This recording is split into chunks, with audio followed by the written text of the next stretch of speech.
going to talk about analytics. And it's a topic that I don't talk too much about, even though it's extremely important. A little bit about myself, guys. I've worked in social media for the last 10 years. I've done some really cool things. I've worked with some amazing brands like LinkedIn, where I spent some time before moving over to BMC Software. I'm originally from Florida, and I started social media at Winn-Dixie, which is one of the largest supermarket chains in the U.S. For any of you that have been to Florida or for the Southeast, are you familiar with Winn-Dixie? Yeah, I see a couple hands being raised. So I actually started social media for them in 2012. Spent some time working at Save-A-Lot as their head of digital marketing, again, before moving over to LinkedIn and then BMC. Now, before I get started, guys, and jump right into it, I'd like to get to know the audience a little bit. By a show of hands, how many of you here currently work in social media in your job, or you use social media in some capacity? Okay. From a knowledge and expertise standpoint, how many of you have worked in social media now for more than 3 years? Okay, more than 5? More than 7? More than 10? Okay. 1, maybe, so-so. Here's what I can tell you guys of my time working in social media, and this is kind of like my disclaimer. I like to share this when I do talks like this. While we're here to talk about analytics, and this entire conference has been about measurement, analytics, the only metric that really matters is sales. Can we agree with that? Yeah? I see one hand raised. Do we have a disagreement? I know we have it's the end of the day. Do you disagree with that? I say this as my disclaimer because in my time working in social media at the brand level and doing the job that many of you are faced with doing day in and day out, and even myself now owning an agency in Guild Media, what clients, what stakeholders internally want to know at the end of the day is what social media is doing for you. And while it's great to stand here and talk about Snapchat and Instagram and chatbots, what CMOs really need to know is at the end of the day that these tools, because that's what they are helping you drive sales. Analytics, clicks, impressions, these are, and I have clouds here behind me, especially the impressions metric, I find it to be extremely fluffy because, let's face it, in 2012 and 13, we could get by with touting how many impressions we were getting off of posts, but it's almost the year 2020, and I really want to help those of you that are here understand a little bit more about storytelling and understand this next wave of where things are headed, but I really want for all of you to understand that at the end of the day, you're being hired at your companies to drive more incremental revenue to the organization. Now, with that being said, this slide might offend some of you, but it's not intended to. Over the last month or so, there's been a lot of chatter about the Facebook algorithm. And I'm sure a lot of you in your news feeds or in groups that you're in or peer groups, you keep hearing, Mark Zuckerberg and Facebook are making it harder for us to go ahead and market. They're changing the algorithm on us. And here's the secret that no one's really talking about. Facebook is a business. I think we can all agree. And no business out there is going to allow you to build your business for free without spending money and paying for it. So I have this up here, this quote that says, don't be mad at Facebook that you suck at marketing. Not to say that any of you are not good at what you do, because I'm looking in this room, we have a lot of talented individuals in here. But I say this because your jobs as professionals are to find ways to actually connect with your customers out there on social media. And there's so much blame that's often cast on Facebook, on the algorithm, when in reality, this is your audience right now on Facebook and quite frankly, most of social media. Let me ask you guys a question. Please be honest with me. How many of you woke up this morning and the first thing that you did was you reached for your iPhone and you saw what your favorite brand posted on Facebook? Look around. No one. Because let's face it, social media isn't so much about brands.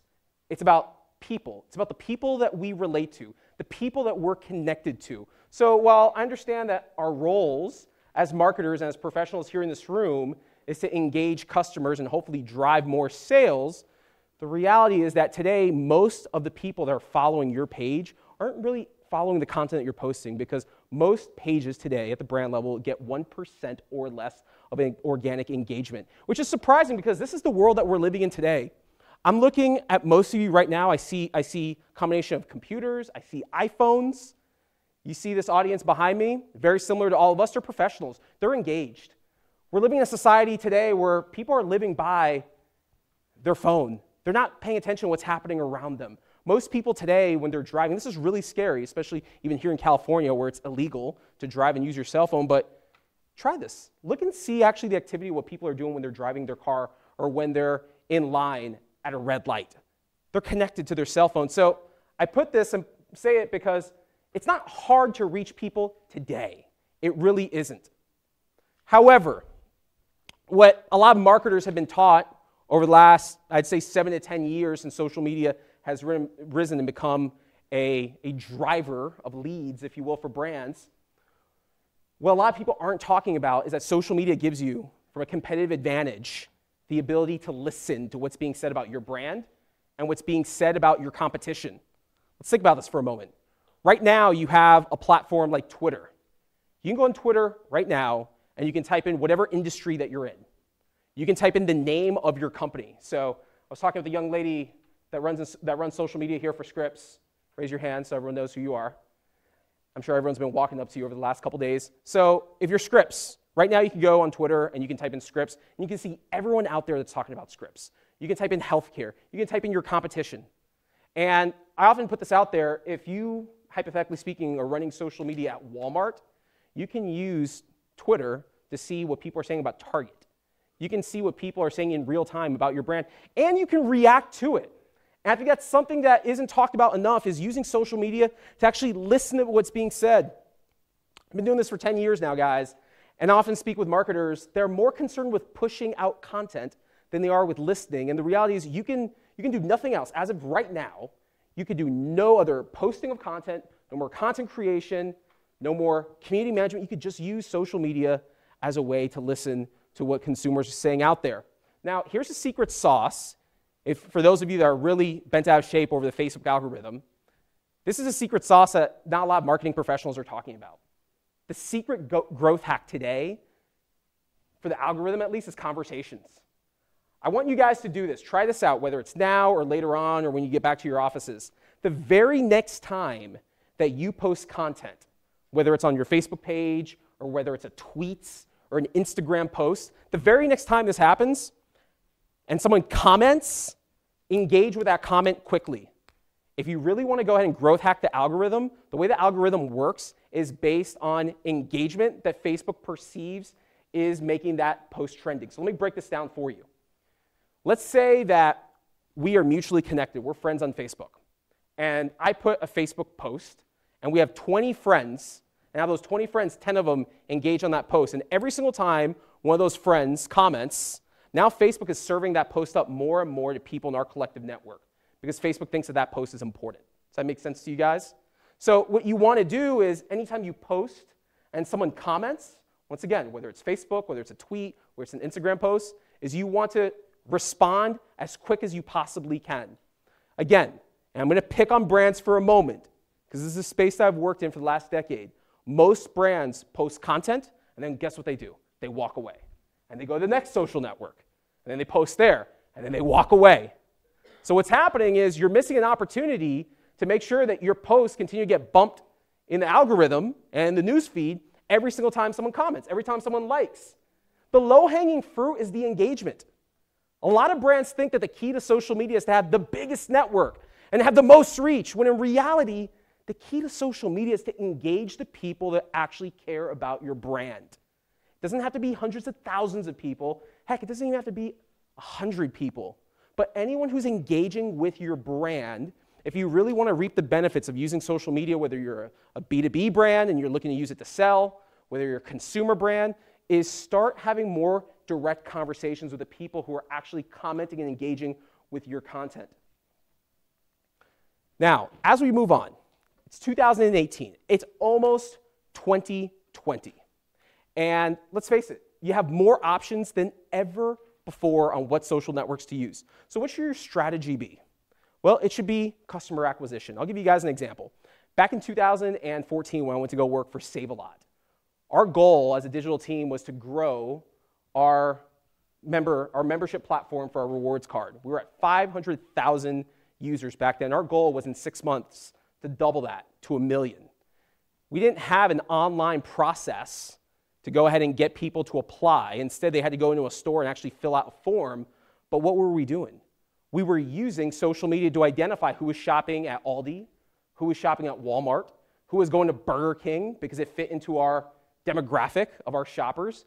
And we were approaching these potential customers on Twitter and on Facebook and on Instagram, and we were commenting and saying, hey, next time you go into a Save-A-Lot store, join our rewards program because you can have an opportunity to win free groceries for a year.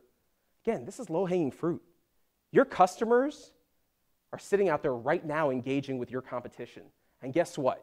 Your competition has customers out there as well that you could potentially be engaging with. That's one. Two, staying on this path of listening and new customer acquisition, my company works with Western Union, which is a client. Recently, I was working with Western Union's social care team. And I went on Instagram to do this, and I showed Western Union's social care team how there was over 150,000 mentions of their brand sitting on Instagram that they probably didn't know existed because people used hashtag Western Union instead of tagging at Western Union. So once again, listening comes before content. We're going to talk about building community in a moment, but you have to go ahead really and think of how am I going to acquire more customers over this year by taking the time to actually engage one by one. Now, how do you get there? This is a formula that I kind of created back in the day, 2012 at Winn-Dixie. Content. You have to have it. Because let's face it, content is what you post on social media. Conversation is the result of content and engagement. So you post content, people are going to click a button, they're going to tell you what they think about it. Hopefully they share it. Hopefully they take a step forward and they convert and they click. But it starts with content, it leads to conversation. When people are conversing with your brand, if you're conversing back, that's what's called community. Now you're building community one by one.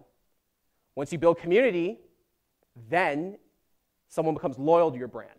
Because let's face it, people buy from people. People trust people. And a part of this presentation is going to be about bots. I believe Daniel Lemon might have talked about bots earlier on today. One of the things that you're going to hear me say is you cannot automate community. And bots, and I don't want to spoil it for you guys, are getting ready to be a big part of our marketing ecosystem today in social media. But we still have an opportunity today in 2018 to be human with our brands and to actually reach people one by one. Now, if you have a CMO like the CMOs I've worked for that want to see instant ROI, instant results, can you guys relate to that? Do you have bosses out there that say, you know what, so what? You run social media for our brand, but so what? What's that really mean? Guess what? Turn around and say, Mr. and Mrs. CMO, I need some ad budget. I need some Facebook ad budget. If you want some quick sales, if you want to drive some quick ROI, run Facebook ads. With Facebook ads, from a measurement standpoint, you can measure your success based on your cost per click. So you can essentially turn around and say to your CMO, look, we were able to drive X number of clicks. And this is how much it costs. We are successful, give us more money, we'll drive more clicks. You can actually drive conversions, and you can show your CMO cost per conversion. That's the easy way. That's the fast track way.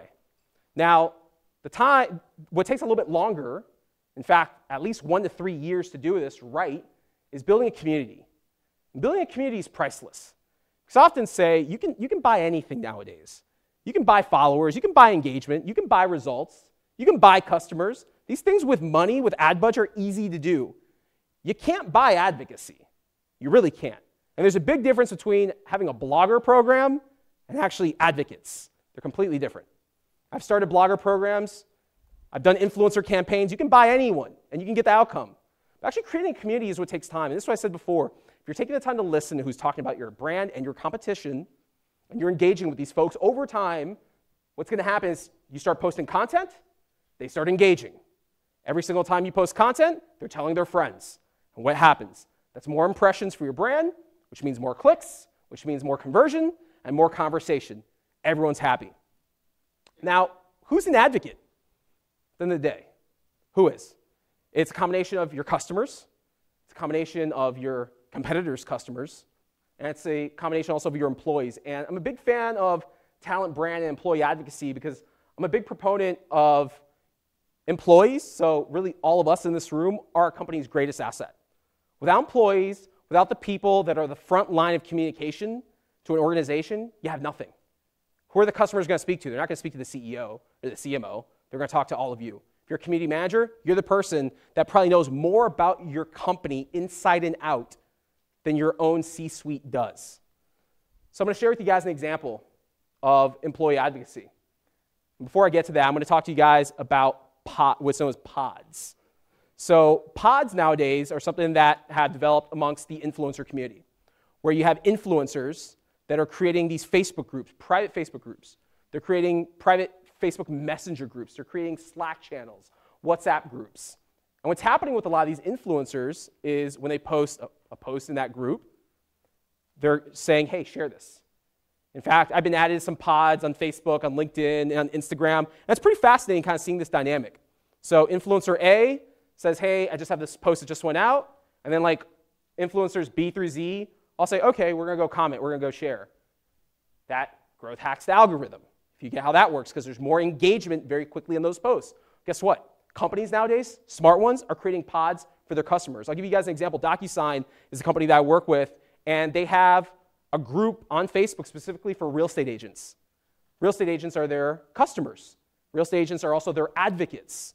So anytime they have content that's relevant for real estate agents, they're going in that group and they're posting that content. That's called a pod. And that's something that you guys can do as well. You know, I often say this. If you're Coca-Cola, instead of having this blogger program, actually go on Twitter, see who talks about Coca-Cola the most, reach out to those people, and then invite them into an exclusive membership group called a pod. Now, speaking about employee advocacy, over at BMC Software, when I got hired there back in 2015, I was looking for a very, very quick win. I was looking for a home run. And BMC is a company that has over 8,000 employees worldwide. So what do? We launched within the first 30 days of me coming on board an employee advocacy program. And we worked with a vendor on this project to go ahead and have a platform where content would live. Content was broken out by the major segments of our organization. So we had sales content. So all your white papers, all your ebooks lived within this platform. It was called Be Social, by the way. We also had in this platform content for HR. So why is employee advocacy important for HR and for recruiters? Very simple. They're looking to attract and retain top-tier talent. We also had content in this platform for marketing. So all of our campaigns, all of our YouTube videos, all lived within this platform called Be Social. And when you have an employee advocacy program, now it says a couple things to your employees. One, that you are a company that promotes social media. You want your employees to be engaging around your brand because, once again, employees are a brand's biggest advocate. At least they should be. Two, it gives your employees an easy way to log into a portal. And I see that they're in the back of the room. Make sure you guys talk to Dynamic Signal because Dynamic Signal does employee advocacy. So you can log into this portal where you have all this content already curated for you, like you see here on the screen behind me. As you can see here, what we did with Be Social was we had everything from tweets to Facebook posts to LinkedIn posts already curated and written out. So all an employee would have to do is log in to their Be Social account like you see here. They could either schedule content out or they can go ahead and share it in real time on their social network. And this is the result. 33,000 shares in the period of a year, which resulted in 15 million net new impressions and over 500 marketing qualified leads. We spent $0 on this. So if you're sitting out there thinking, I don't have much ad budget, if anything, because let's face it, most marketing organizations typically prioritize social media last when it comes to their ad spend. I see some heads nodding because you agree, you've been there. So if you're one of those individuals that's sitting there thinking, how am I going to go ahead and get a boost in social media organically? Use this as the proof in the pudding. Find a way to go ahead and engage your employees right now. And if your company doesn't have dollars to invest in a platform like Dynamic Signal or others out there that exist, then you know what? You can do this very easily through Slack groups, through Facebook Messenger groups. Basically what you need is you need to have a mechanism where any single time you have new content to share on social, you can go to this group and you can upload it there, and now your employees have access to go ahead and share it out. Now, let's talk about the future of social media, where this is all headed.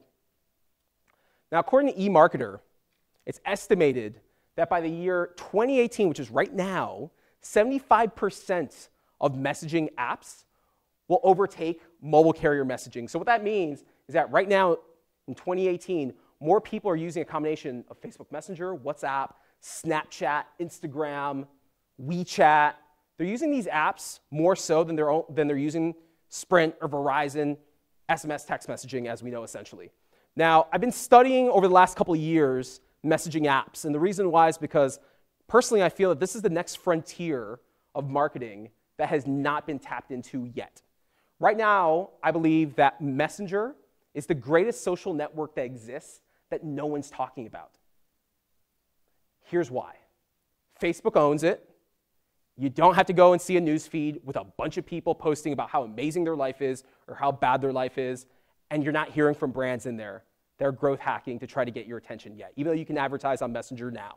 You have over 1 billion users on Messenger. You have over 1 billion users today on WhatsApp.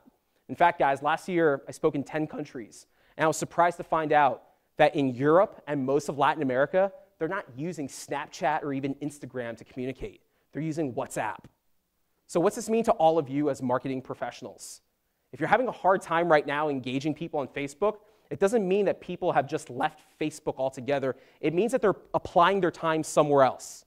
Now, I'm not saying to you, go run off today and start having a Messenger strategy or a WhatsApp strategy, but I want you guys to be aware that people's attention is being segmented into different platforms. And if you go back to this approach of, we're going to start using social media today to really start identifying who are our advocates, that what your next challenge is how do I reel these people in and bring them into a private community where I can engage with them one-on-one. And that might not be Facebook, but it might be Messenger. Because let's face it, if you're on Facebook, you have access to Messenger. The next thing is private groups. What I like to refer to as private media, or the privatization of media. Are any of you in any industry groups whatsoever? You're in social media masterminds? Yes. Social media masterminds, let me tell you guys about it. For those of you with laptops, go to social media masterminds on Facebook and request to join. It's actually a group that I started back in, I want to say it was 2015 or 2016. I started thinking to myself, and this is the mentality of private groups. I started thinking to myself, I'm connected to all these people on Facebook, but yeah, I'm always talking about marketing, I'm talking about social media, and the reality is that my friends probably don't want to hear about all this stuff that I do for a living. But I go to conferences like these, I go to other conferences, I start meeting all these marketers, and we become friends on Facebook. Where can we talk about our industry? So one day I created this group called Social Media Masterminds. I added 300 people into it. That group today has grown to be a group with almost 10,000 marketing professionals. It's become one of the most active and one of the most engaged groups on Facebook for social media marketing professionals. Why? Well, the answer is because our conversations are private. Think of it as like the hotel lobby bar of a conference. Or think of it as us here having a conversation amongst us that no one outside of these four walls hears. It's not just happening in social media. It's happening in fashion. It's happening in music. It's happening amongst bloggers. I'm in travel blogger groups. I'm in several different private groups. But what's happening is with the privatization of media, it's becoming harder now for brands to insert themselves into these communities. So once again, as a brand, what's that mean to you? People are paying attention less to the news feed, but they're still using social media.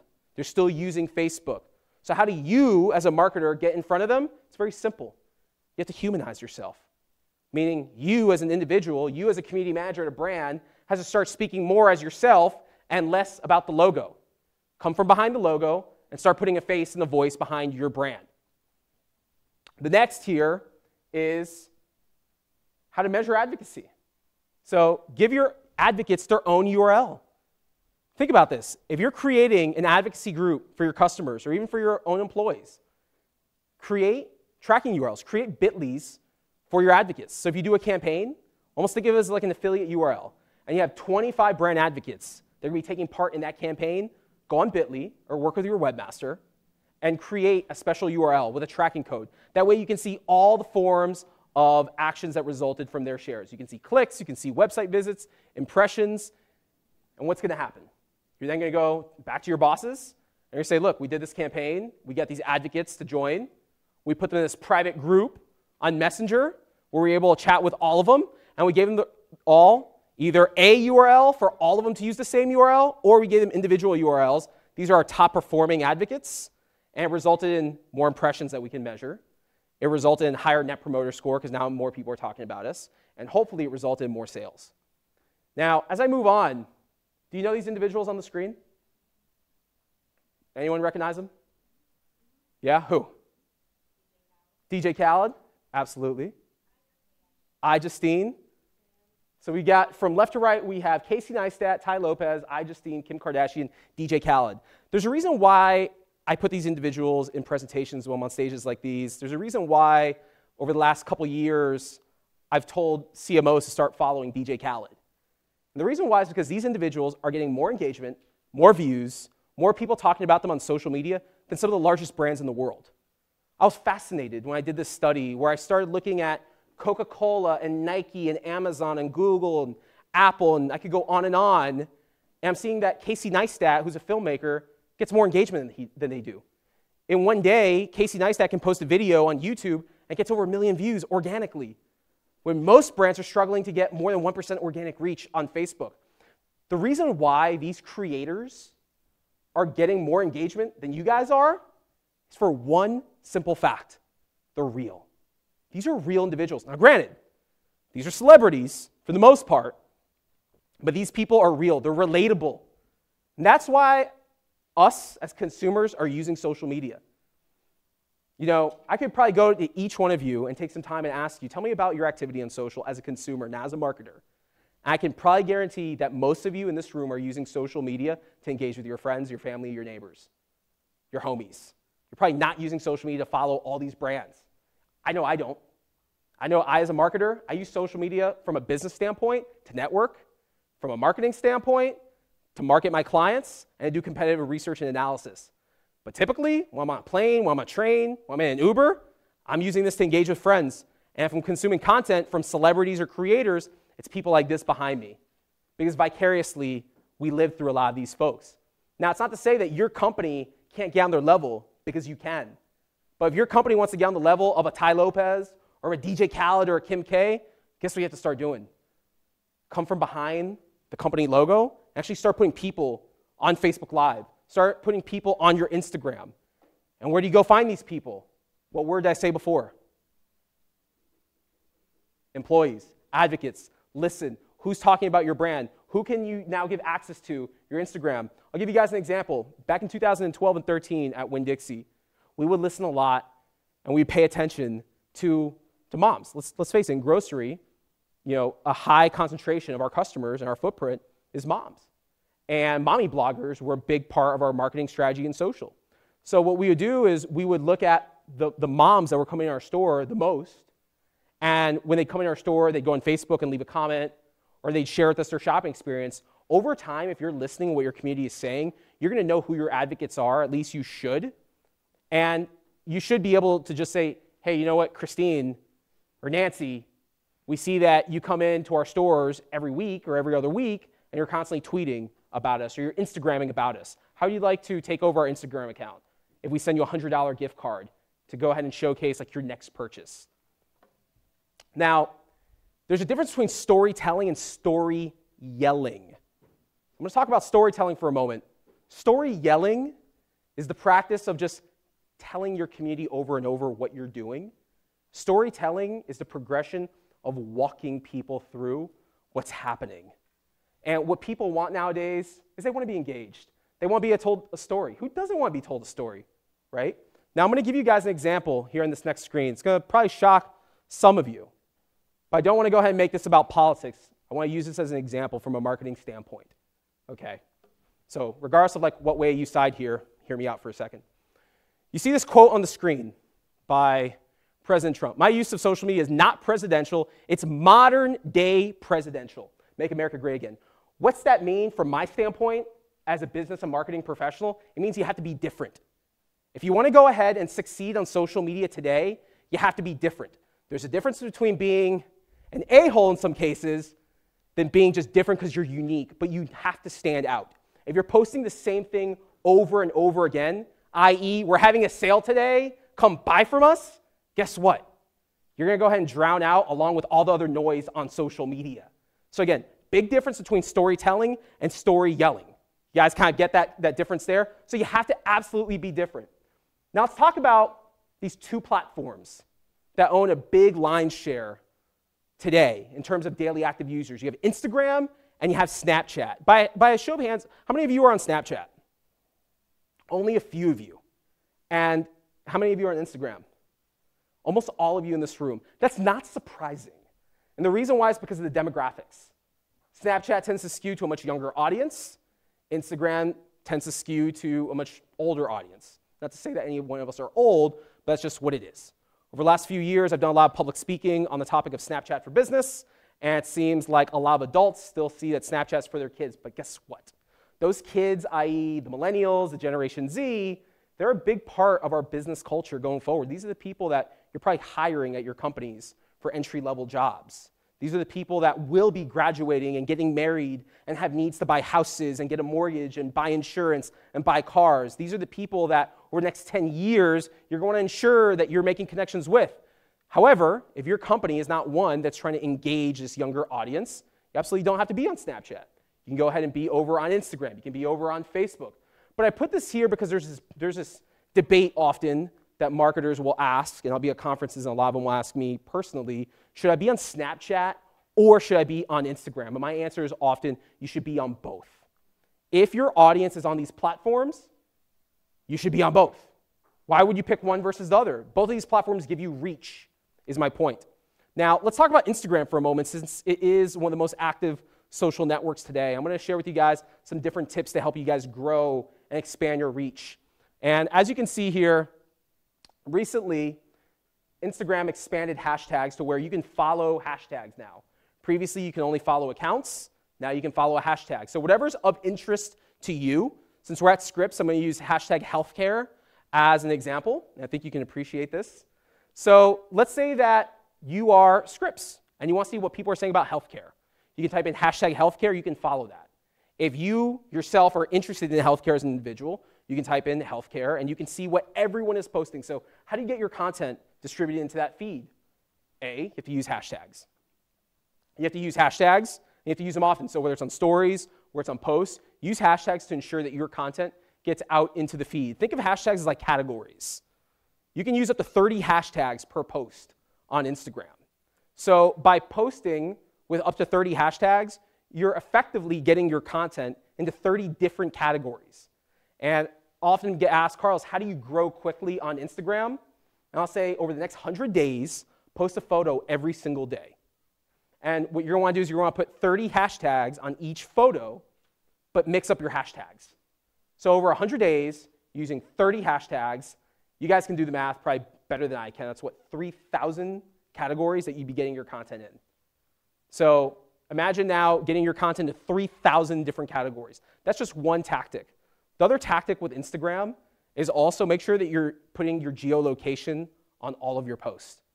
Because what happens is if you start putting San Diego, for example, since we're here in San Diego, on your content, then anytime someone is in San Diego and they go run a search for what's happening or what's being posted in San Diego, at least your content's going to be in that category. It's going to be in that feed. The other is using polls.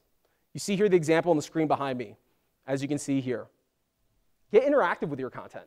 Start using polls. Start asking your community different questions. I find that, and this isn't just on Instagram. This is on Facebook too. This is on any social network, Twitter, LinkedIn. When you ask a question, typically your post will get a little bit higher of organic engagement. Because what's happening again? You're asking a question, people are going to answer with their, they're going to comment with an answer, and that's going to give you an opportunity to converse back and forth. So it kind of goes into what I talked about before in terms of growth hacking the algorithm. You want to get as many comments as you can. So what happens is when you ask a question, now people are going to answer this. And you can also swipe up, as you see on the right-hand side of the screen, and you can see who's answered as well. So let's say hypothetically that you're in B2B, and you have someone coming on, you have a thought leader coming on to talk about the latest white paper that your company dropped. You can have that thought leader at the very end do a poll and say, do you want to learn more about this topic? And now people can answer yes or no. And you can swipe up and you can see everyone that answered yes. Now you can use Instagram for lead generation, because if people answer yes, you can go ahead and you can reach out to every one of those people directly through a direct message. Or my friend and I were talking about using social media for recruiting, for talent acquisition. It works the same way. Let's say hypothetically, you use Instagram to do a story of how amazing it is to work at Scripps or how amazing it is to work at your company where you're at. And at the very end, you drop this poll. And you say, do you want to learn more about employment opportunities here? People answer yes, you can reach out directly to them. Instagram, not only do they give you really cool posting features, but they also give you really awesome built-in analytics. I'm actually impressed. There's a lot of companies out there that offer analytics and insights, like our friends Meltwater there in the back. But at the same time, you also have built-in analytics within these social networks. And Instagram, which is owned by Facebook, I think goes over the top, and they give you some really, really good insights. Now, what do you want to pay attention to? One, do you really want to pay attention to impressions? Sure. It matters, because if your impressions are dipping and going up and down, that actually tells you a couple things. When your impressions are really high, it's an indicator that your community liked the story or liked the content that you're posting on that day or in that period. If your impressions dip, it's probably because they didn't like something about your content. And I do this personally with my own account on Instagram, which is Carlos Gill 83 if you guys want to follow it. I'll mix up my content. Typically, like every 5th or 6th post, whether it's a video or photo, it'll be something different that just looks different, it has words inserted into it, and typically I'll see either a spike in engagement, no, all right, I need to do more like this, or I'll see a decrease in engagement, and I think, all right, my community really isn't like this. I encourage you guys to do the same thing. I play around with, sometimes I put 0 hashtags in my posts, and sometimes those posts, for some reason, will spike up higher. Sometimes if I post a lot of hashtags, my engagement will decrease. So these are things that over time, you have to kind of play around with and see what works best for your brand. But I'm a really big fan of using the built-in analytics, because right on your cell phone, you can actually see in almost real time, per day, per week, per year, how your content's being perceived by your community. Something else that's important to look at is, where's your community located? So if you're sitting here in San Diego and you have a San Diego-based business, but yet the majority of your community lives in New York, and they're seeing your content in New York and cities that aren't in San Diego, then you're doing something wrong. And you probably need to start using things like hashtags in your content, putting hashtag San Diego. You probably have to start marketing yourself more in your community to go ahead and build that up. Another stat, I'm not sure if you can see it here on the screen, and I know Snapchat recently rolled this out, is watch time. Often I'll get asked, especially when it comes to stories, whether it's Instagram or Snapchat, how long should my stories be? And that's going to vary for every single person. On average, I would not recommend that you create a story, whether it's on Instagram or on Snapchat, for longer than a minute to a minute and 30 seconds. On Instagram, one story, one post can be as long as 15 seconds. On Snapchat, it's as long as 10. So if you start thinking about breaking out your stories into chunks, so you sit down, you storyboard your content out, your story should have a beginning, it should have a middle, and it should have an end. But it shouldn't be so long that people have to sit there for the next 5 to 10 minutes and watch it, because the reality is that stories is not YouTube. And what's going to happen once you start looking at your analytics is you're going to see you might start with 1,000 people watching the first piece of content in your story, and by content number 20, it might be down to 100. That's an indicator that you've lost people. And what you want to do is you want to look at your analytics to see what's the average percent of views. How long are people sticking around for? I'm going to share with you guys an example here in a moment of Snapchat, because Snapchat recently rolled out what's known as Insights, which is very similar to what you guys see here on the screen with Instagram. The other thing that you guys want to look at is your content specifically. What content is getting higher reach? What content is getting higher engagement? What's getting more views? So give people more of what they want. So if you see that you guys have a particular post that got double the amount of views than your average, then give people more of that. Do more of that type of content. Now let's talk about Snapchat for a moment. And I know we didn't have a lot of hands go up, but once again, I want to reiterate that if your brand is selling to millennials or Generation Z, if your brand is trying to recruit millennials and Generation Z to go work for you, then this is a platform that you should probably look at spending some time in. When I was at BMC, we used Snapchat purely from a talent acquisition standpoint. We knew that we weren't the sexiest of brands to try to pull people away from IBM, at least on paper. But what we had to do is we had to show that younger talent why BMC is a cool place to work. So we would partner with HR, we would partner with our different leadership in our departments, and we would do everything from channel takeovers to where we'd have an executive take over our Snapchat account for the day. And my team and I would sit down, we would train that executive, or we'd sit down with HR, and HR would do a takeover. Bottom line is that over time, we started repurposing that content on Twitter, we started repurposing that content on Facebook, on LinkedIn, and then talent would say, wow, this company actually looks like they're pretty fun, pretty cool to work for, and they're on Snapchat. Now, let's talk about the metrics piece, because once again, we're at a measurement conference. How do you measure your success on a platform like Snapchat? It's no different than how you measure your success on Instagram. Are people watching your content? That's an easy thing to answer because you see average watch time. The most important question, though, is how long are they watching for, which goes back to what I said earlier on. If you're creating 5-minute stories, but Snapchat tells you that your average viewer or your average user is watching for 30 seconds, then guess what? Your stories need to be 30 seconds or pretty darn close to it. Just like Instagram, you can also now see within Snapchat a breakdown of your demographic, your audience. I was really surprised to see this the other day when insights rolled out on Snapchat, and I saw that like 14% of my audience is vegan, and like the other 14% is into like punk and heavy metal.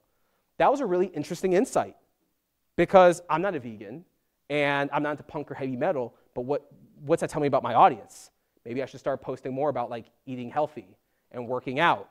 Maybe on that network, that's what I need to give my audience because that's something that's important to them. So these are insights that you'll start to get from your community if you're actually posting content, you're looking at them. The other is the breakdown of where they're coming from.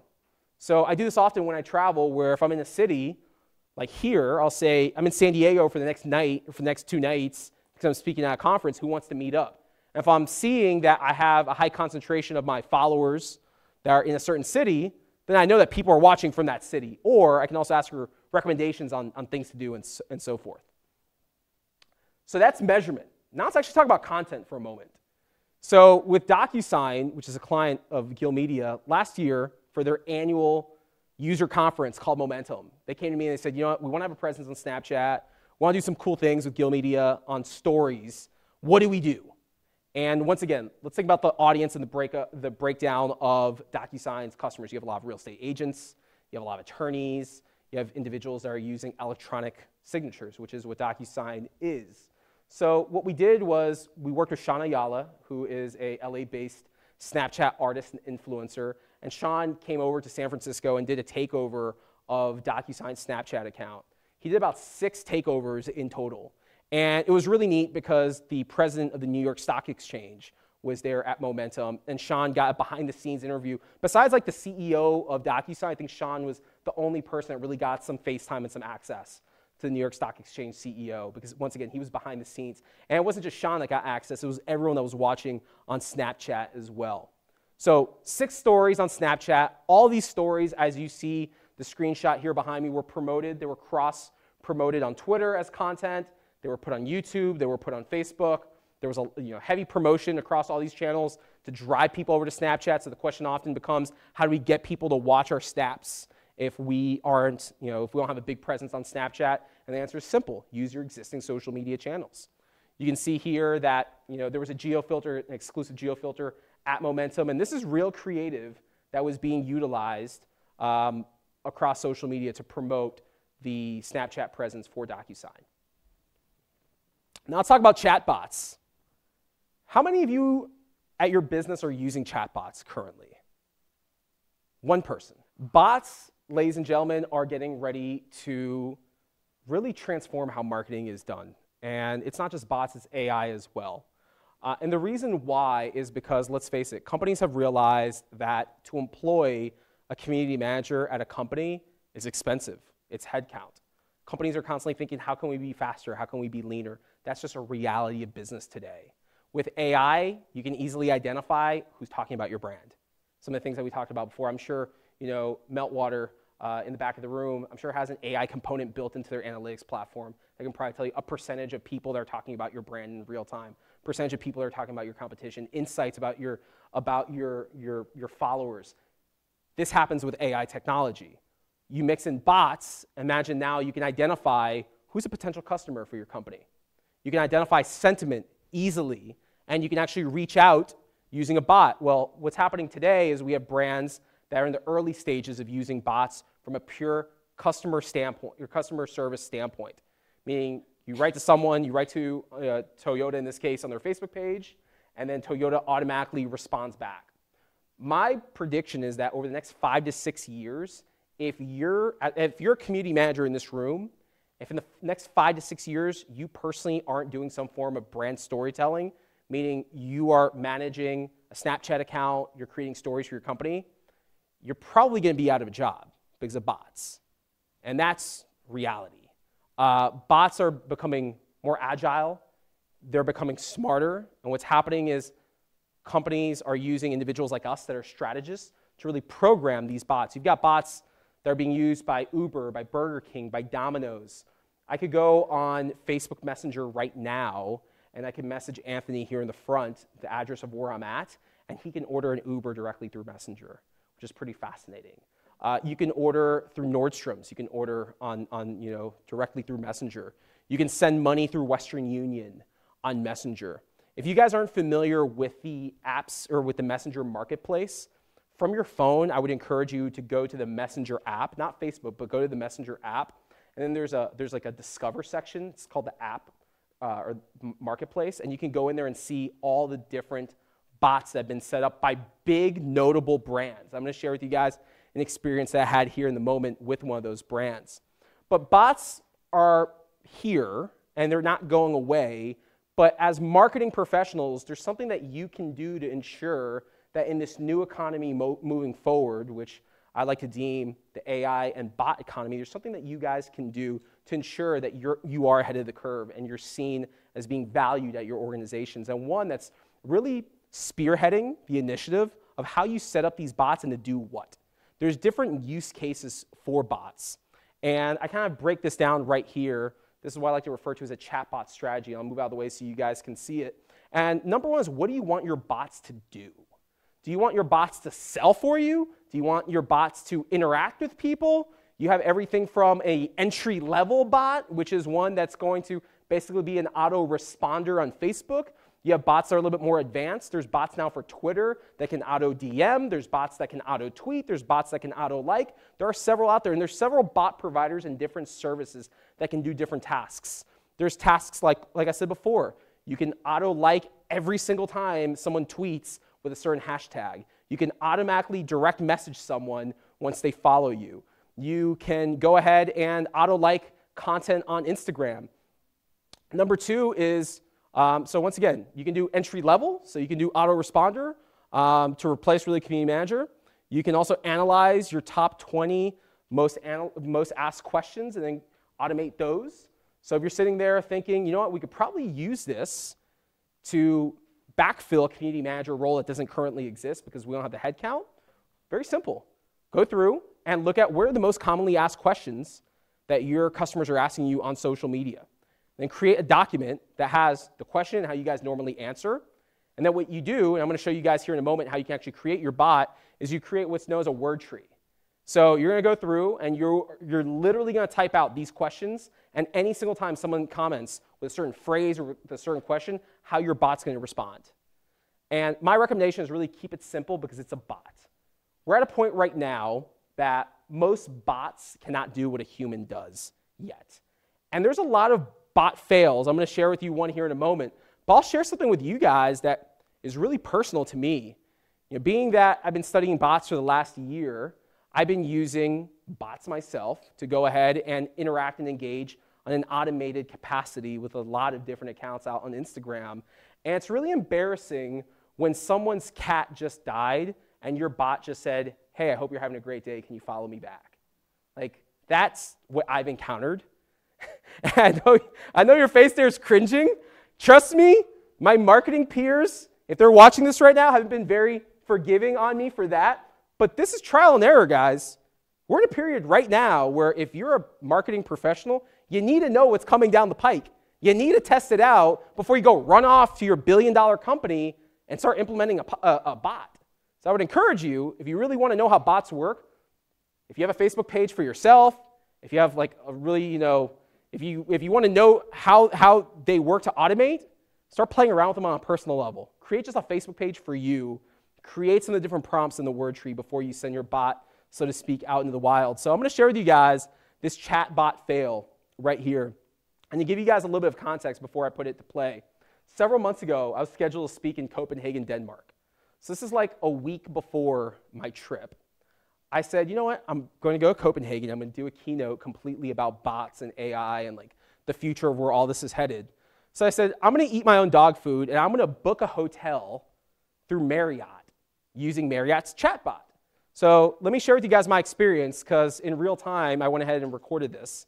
So this is right here an example of what the marketplace looks like on Messenger. And you see some recognizable brands, LL Bean, Spotify, Western Union. So I find Marriott, and I click Get Started. So upon clicking Get Started, it takes me to this automated prompt. And there's two options. I can either find a hotel or customer care. So what I do, I type in, I'm looking for a hotel in Copenhagen. Can you help me? Automated response, need help? Let's start here. So it's like, okay, I thought that's what I already did. So I typed find a hotel. Now it says, in order to help, I need to know where you're going and for how long. So I put Copenhagen. Send. All right, Carlos, type a little faster. Here's the dates. Send. Got it. Where are you going? For example, New York City. Now, if you kind of are following along here, now I'm getting a little frustrated. So I'm thinking, okay, I've already said I'm going to Copenhagen a few times. And now it's asking me why I'm going, so I'm putting business, Copenhagen.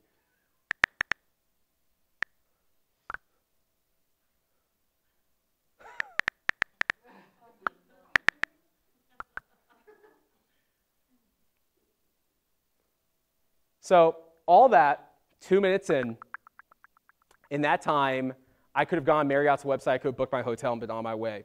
That is a poor chatbot experience. So can you guys guess what happened here after this experience? What happened? No. I wish I did. I actually, do you work for Hilton? No? Okay. I actually rented an Airbnb. It was my first time ever renting an Airbnb, and I loved the experience. And I'll probably stay at Airbnb again. I love the experience so much that I said, wow, this is actually like pretty cool. Now I see why people like Airbnbs. And about 3 days later, I was already in Copenhagen at my Airbnb when I got a message from a real human being that probably looked through their queue, because this happened during a weekend, by the way. And that human being, which is probably their community manager, said, hey, we're so sorry. Can we help you find your hotel in Copenhagen? And by that point, I said, no, I'm already in Copenhagen, and I'm staying at Airbnb. Thanks. So this is a very real-life example. And I like sharing this because this is what a lot of your customers are going to go ahead and encounter if early on you don't define your bot strategy and why you even want to have a bot. So like I said before, step number one needs to be, why do you want to have a bot? To do what? And if it's going to be for customer service, then make it be very basic and very simple. I would much rather, if I'm going to engage with a brand's bot, to get a response that says, sorry, we're away right now. Let us know what you need and we'll get back to you during normal business hours. Like that would be, to me, acceptable. And just leave it at that. Because now I know I've already sent my message into a queue. Someone's going to review it, I hope, and then they're going to get back to me within a reasonable amount of time. So let's talk about programming your bot or creating your bot. You have a few different options out there. You have a couple of different platforms called Chatfuel and ManyChat. So Chatfuel and ManyChat are like the most popular services that you can use to build a bot. You can also build a bot, and just so you guys know, when you build a bot on Chatfuel or ManyChat, you're gonna connect, there's an integration through an API with Facebook. So you're gonna connect your Facebook page, and then you're gonna be able to transfer the entire word tree and all the different steps over into Facebook. You can also build a very basic entry-level bot through Messenger itself and through your Facebook page. So if you go to your Facebook page, even right now, and you click on settings and then go to messaging, you're gonna see this screen right here. It has messaging settings. So right here, you can indicate what happens when someone hits that message button. Is there gonna be an automated response? What the response time is, what happens. So typically, there'll be like a little pause, someone hits that message button, and then your bot pops up and typically says like, how can I help you? So you can do this, once again, for those of you that are writing it down, you can either use Chatfuel, ManyChat, or you can program your bot directly through the back-end interface of your Facebook page. I'll give you guys an example of how I use a bot personally, and then I'll tell you how we use a bot for Gil Media for business development purposes. So this right here is my Facebook page, which is Carlos Gil. And I have a bot set up that's actually helping me drive views and subscribers to my YouTube channel. It's also helping me drive newsletter subscriptions or opt-ins for my email newsletter. So what happens is someone sends me a message, and then there's these different prompts. And typically, it's programmed, since I work in social media, it's programmed around how can I help you understand social media better. So someone typically will write to me either saying, hey, Carlos, I've got this question, or how can you help me? So my bot's programmed based on the responses to get them to this point where you're asking me a question, and then I'm letting you know, great, let me get back to you. And in the meantime, you have these two options. Either A, you can go to my YouTube channel and you can see a video on there and you can subscribe, or B, you can go to my website. And as you see, feel free to ask any questions that you might have. Before I go to the next slide, the way that we use it for our company, from an agency standpoint, is for business development. So we have a bot set up that when you click on the message button, it's going to ask you, are you currently working with an agency?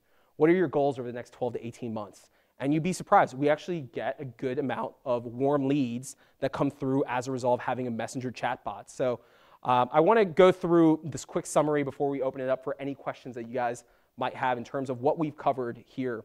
The first is a bot's not going to do everything for you. So I know chatbots are really exciting and they're really hot and they're top of mind for marketers, but a bot's not going to replace what a human being can do for you. Now, AI, it can help identify who's potentially talking about your brand. It can help identify who potentially are your customers, but you can't automate being human. And then C, we talked about advocacy before. If there's something that you guys do over the next year, it should be telling more stories around your brand. It should be more around building advocacy, whether it's through your employees or through your customers. And I'll leave you guys on this note from the great Walt Disney, who's probably one of the best storytellers of all time. Do what you do so well that they will want to see it again and bring their friends. Walt Disney never lived to see Facebook. He never lived to see Instagram or Snapchat, but Walt Disney understood storytelling, and Walt Disney built and created one of the most iconic brands worldwide. So what I want you guys to walk away with here today of everything that you've heard me say and other speakers is if there's something that you guys are going to do right in the year ahead, hopefully you're going to build more connections at scale, and you're going to measure each one of those connections not on a scale of having to have the largest following, but really to build the most engaged following. Thank you so much, guys.